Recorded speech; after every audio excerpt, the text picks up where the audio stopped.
there, we're back with a brand new video. This one's how to use our messaging center. It's very straightforward. You click on the chat button on the toolbar, open chat. You then have the option to go on room chat or to message individuals. Here, all their names are initialed, but if you'd like to see people's full names, all you have to do is extend it, and like so, you'll see everyone's full names.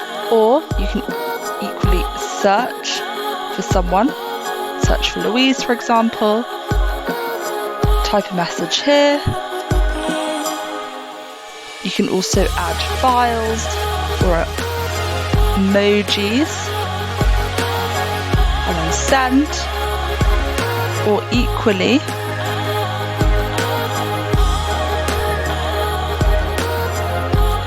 you can message your room chat, which would notify everyone who is currently in your room. My room is currently empty, but if there were people, everyone would be able to see this message here.